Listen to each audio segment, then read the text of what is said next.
Vâng ạ, em cảm ơn. Thôi em đi xin phép em đi bán cho sớm chợ ạ.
Chợ nghề, người khác bán không?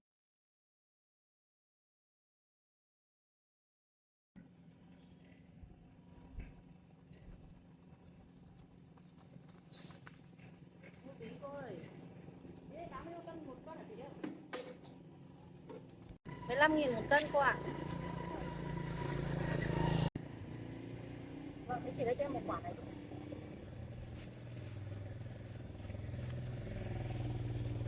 Thế cô lấy quả nào ạ? Đây chị lấy quả cho em.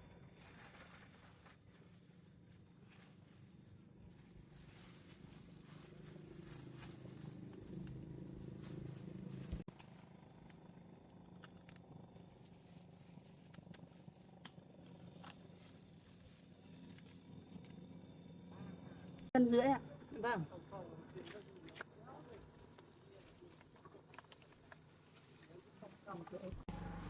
Cô hết 37.000. Vâng, em chuyển tiền ạ.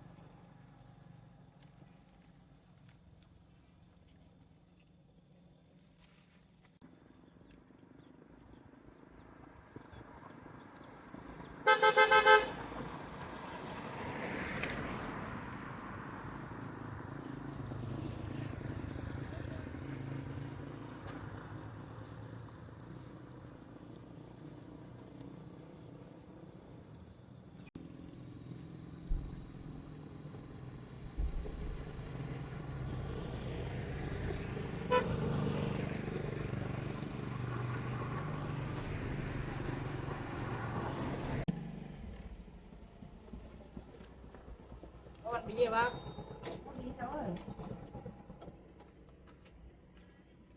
này bán thế nào bác? Ý này bán 15.000 một cân. Cái đấy 6 bạc.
Hai quả.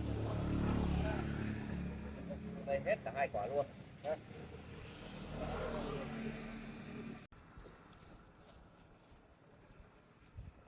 Thôi ông lấy hết hai quả. Lấy hết đi. Ông lấy hết 2 quả này cho cháu thì 2 quả này cháu bán 100.000 ạ. Rồi. Đang có 100.000. Vâng.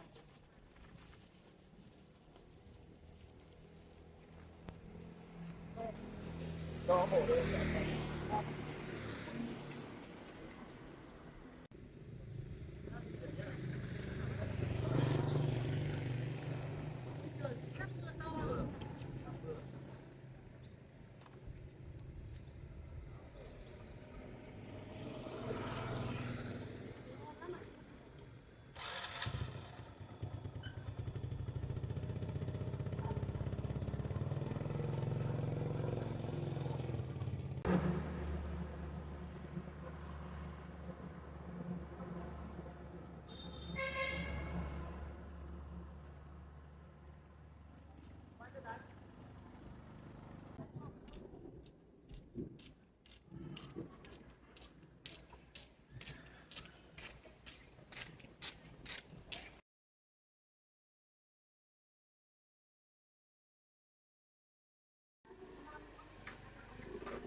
Ừ. Sáng có nước ăn rồi. Bao giờ ăn tạm.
Ba mẹ con mới đi học về.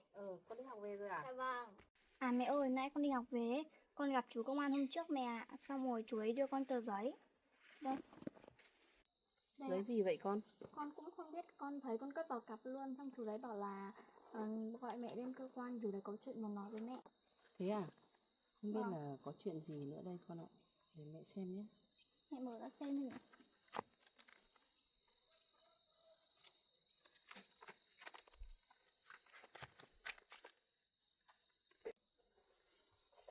Thôi, bây giờ mẹ đi thay áo để mẹ đi ra đấy xem là các chú ấy bảo cái gì nhá. Mẹ đi thay áo đấy. Thế vậy con ở nhà làm việc nhà mẹ ạ.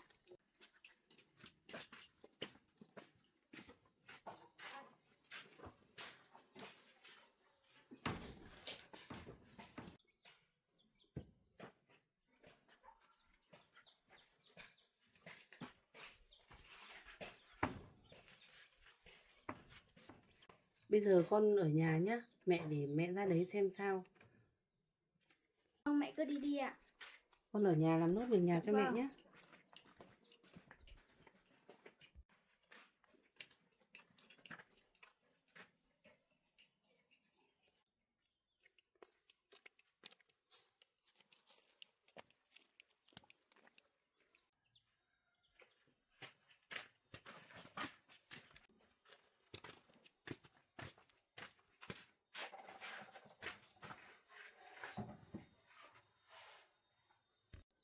Không biết có chuyện gì nữa. Sao mẹ mình phải ra cơ quan?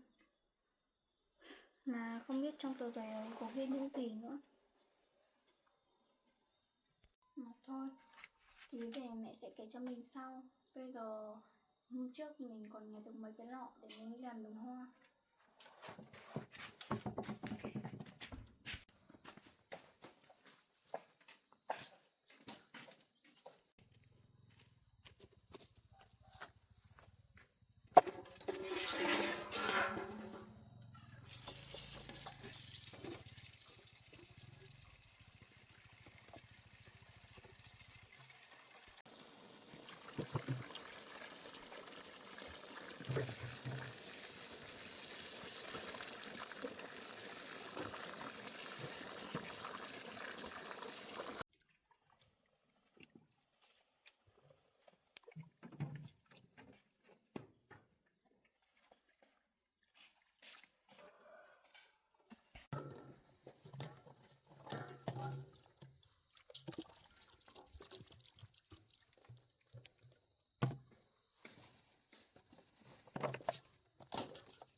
Mà cậu này, cái cô gái hôm nọ chúng ta lên xác minh ấy, hôm nay cậu đã mời cô đấy xuống để ký giấy chưa?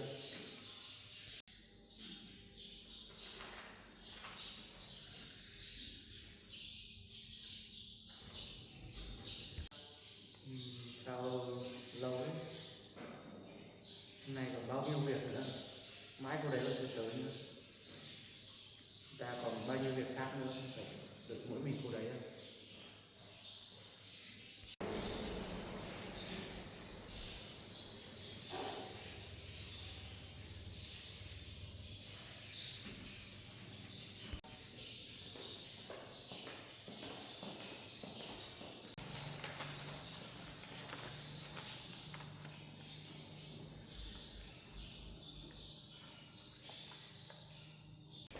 Chào anh cán bộ ạ. Chào cô, mời cô.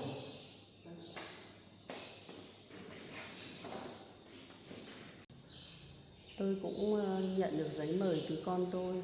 Không biết là các đồng chí mời tôi ra đây có việc gì ạ? Mọi việc bên trên cũng đã đề bạt hết với chúng tôi rồi. Hôm nay tôi mời cô đây để ký giấy để chứng nhận để sử dụng, để có quyền sử dụng đất của. Tôi cũng thấy cô và con cô cũng có hoàn cảnh khó khăn nên tôi cũng linh hoạt và nhanh chóng để giúp đỡ cô có một nơi ở ổn định hơn. Đấy, những đồng chí vừa nói thì bây giờ cô ở mảnh đất đấy rồi thì cô phải chấp hành mọi chính sách của nhà nước và pháp luật đề ra. Vâng, tôi cảm ơn các anh. tôi sẽ chấp hành nghiêm những điều lệ của chính quyền đưa ra. Bây giờ thì cái này cũng đã xong rồi cô ạ. Bây giờ cô cứ an tâm ở mảnh đất đấy đi. Nếu mà cô có khó khăn gì thì cứ ra đây gặp chúng tôi sẽ giúp đỡ cô và con cô nữa. Nếu như có những thắc mắc ấy, thì cứ bảo anh Xuyên gặp chúng tôi. Vậy thế thì tốt quá cô ạ. Cô cứ chấp hành tốt đúng pháp luật là được. Đây tôi sẽ gửi lại cô tờ giấy này. Cô hãy đưa lại cho anh Xuyên. Tôi cảm ơn các anh.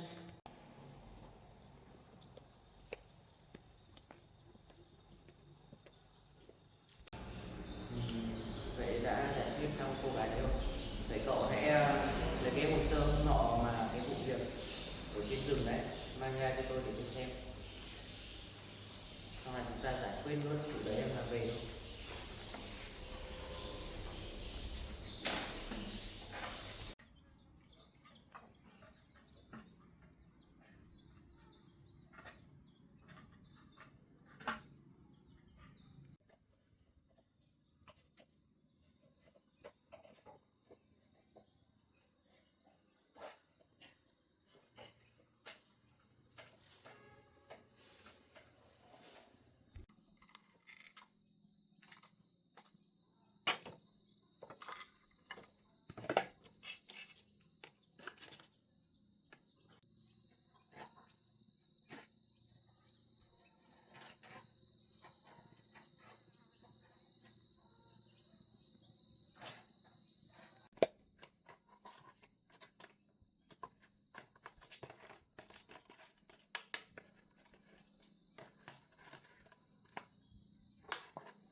Ơ, sao mẹ mình đi lâu như thế rồi mà bây giờ chưa về? Không biết có chuyện gì xảy ra với mẹ mình không nữa. Mà các chú công an gọi mẹ mình lên thường làm cái gì ấy nhỉ?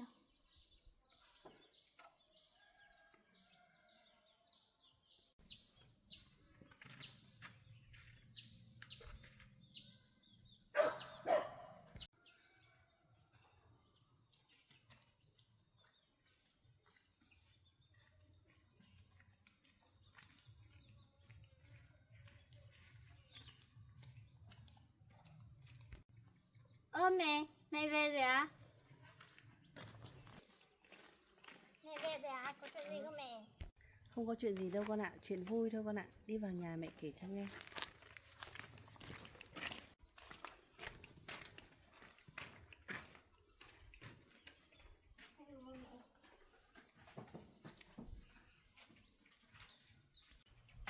Con ngồi đây.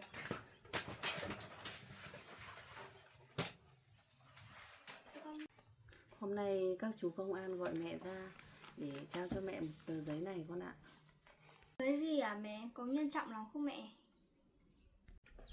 Cái giấy này là cái giấy của bên công an xác nhận cho là cái sổ bìa đỏ của mình bác chuyên mà sang tên cho mẹ con mình ấy, là các chú công an đã làm xong rồi con ạ. Thế mẹ ơi, thế bây giờ chỗ này là đất của mình hả mẹ? Đúng rồi con ạ. Cái chỗ này ấy, bây giờ là của mẹ con mình rồi, nhưng mà mẹ cũng thấy ngại với bác chuyên lắm con ạ. Chỗ này nhiều tiền đấy con ạ, nếu mà tính về tiền là nhiều tiền đấy, mà mẹ cũng ngại quá. Bây giờ mẹ con mình làm gì để trả ơn cho bác đấy được mẹ? Mẹ cũng không biết làm thế nào được nữa con ạ.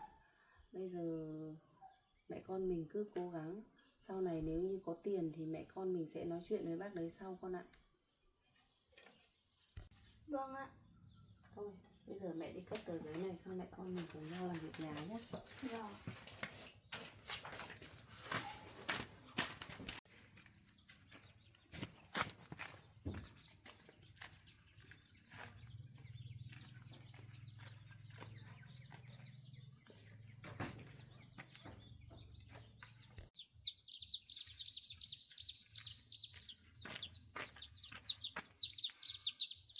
Ôi, cám bình nước vẫn còn.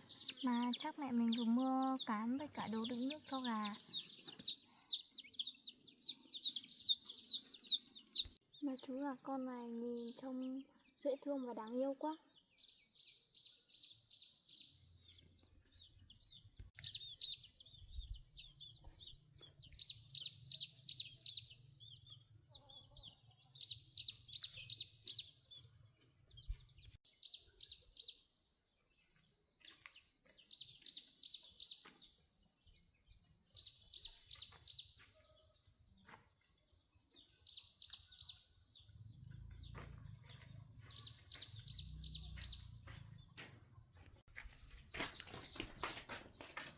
Đi ra ngoài gì ạ?